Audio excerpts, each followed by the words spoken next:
birthday, kiddo. What is this? This is a thing that took a mighty effort to find. Take it.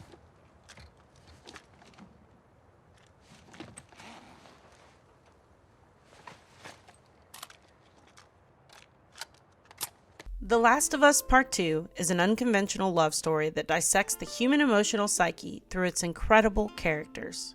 Like countless other players who have completed The Last of Us Part 2, my emotions were in tethers by the end. Having spent almost 40 hours exploring its beautiful but forbidding world, capturing infinite pictures in photo mode, and absorbing the unyieldingly intense narrative, I felt like I needed a very long vacation that included a very large free bar. Without a doubt, The Last of Us Part 2 is designed to make you feel so strongly about its actions and storyline. So if you come away from it with feelings of disgust, sadness, anger, regret, or admiration, then Naughty Dog has ultimately fulfilled its purpose.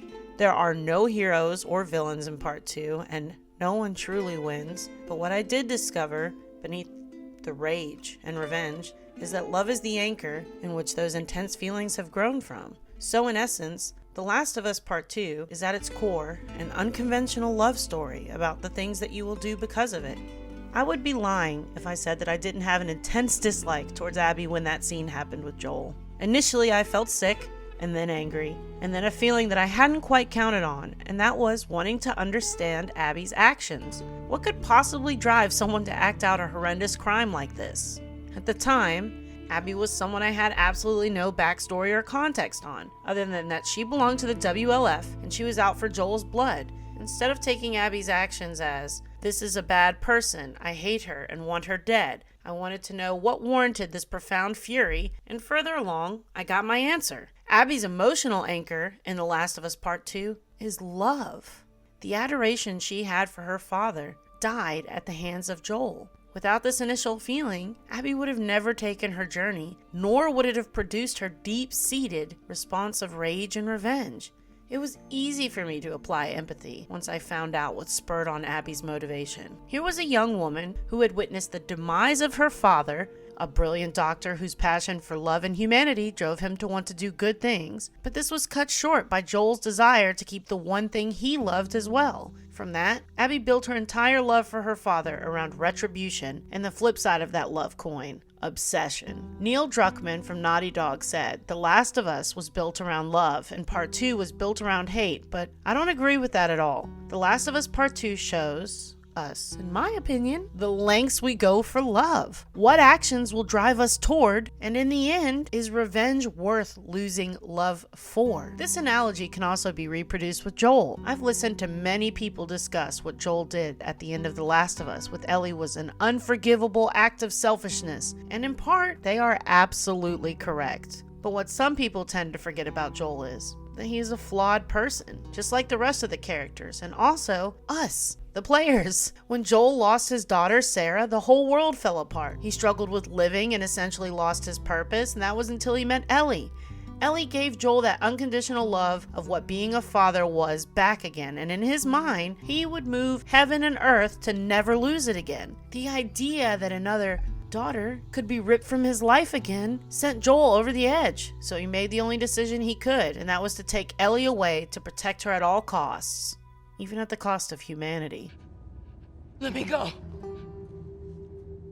Please. You just come after her. I think you would need to have a heart of stone not to understand why Joel made this choice. Or at the very least, you aren't as truthful with your own real-life decisions as you initially thought. Humans by default are fragile creatures, prone to ego, self-centeredness, and an innate desire to self-preserve, providing a cocktail of ingredients that are later mixed in with learned behaviors like love, kindness, and empathy. At many points in our life, we choose, or will eventually, choose our own selfishness over what's right for the greater good. That is part of the natural mechanic that makes up human complexity. Granted, this may not be as dramatic or as horrific as Joel and Ellie's situation, but it still does provide the same outcome. Our own desires and love for something, or someone, can outweigh what is perceived as technically the right thing to do. More times than not, we will do it anyways, regardless, because of our fear of loss and our need to love. There's a certain point in the original The Last of Us where a young Ellie is chatting with Sam and he asks her what she is most afraid of. Ellie replies, Being by myself. I'm scared of ending up alone. and by the end of part 2, this is exactly what happens to Ellie. Her lust for revenge blinded her initial deep-rooted fear of being left in a savage, loveless world on her own. She was so dazzled by wanting to get justice for Joel that she forgot that there was still love to be found in Dina, who followed her with unchained and unconditional devotion. It took almost drowning Abby to make her see that this wasn't the path that she wanted to be on any longer. Killing Abby couldn't bring Joel back, and from seeing what killing Joel did to Abby, there's certainly no absolution from the heart-wrenching pain and love that she still held passionately for Joel, the anchor that led her to where she was now. Eventually broke through the blinding red mist. Probably for me, the most surprising relationship that I took away from The Last of Us Part 2 was between Abby and Lev. Here are two enemies who have relentlessly fought against each other's camps for years without really questioning it.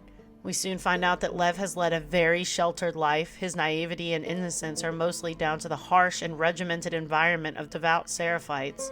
He helps her due to questioning the Seraphites' traditions. The two kind of form a unique, independent relationship. They put aside their differences initially to help Lev's sister, but soon it develops into a beautiful kinship. Even though Abby's intentions stem from her redemption arc, she learns to love and care for Lev as if he were her own child. Part of this may come from seeing herself in Lev when she was younger and having lost her father, as Lev lost his mother.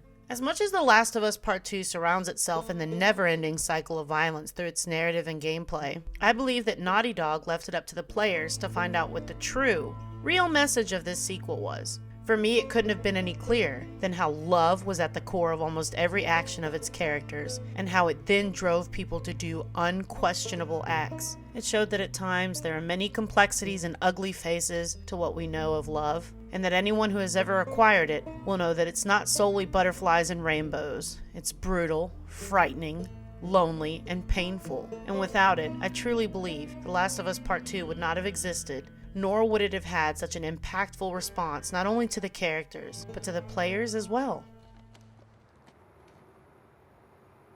30 seconds and counting. Astronauts report it feels good. T-minus 25 seconds. 20 seconds and counting. T-minus 15 seconds. Guidance is internal. 12, 11, 10, 9. Ignition sequence start. 6, 5, 4, 3, 2, 1, 0. All engine running. Liftoff. We have a liftoff. 32 minutes past the hour. Liftoff on Apollo 11. For everything else related to The Last of Us Part 2, be sure to subscribe here at DualShockers on YouTube and check us out at DualShockers.com.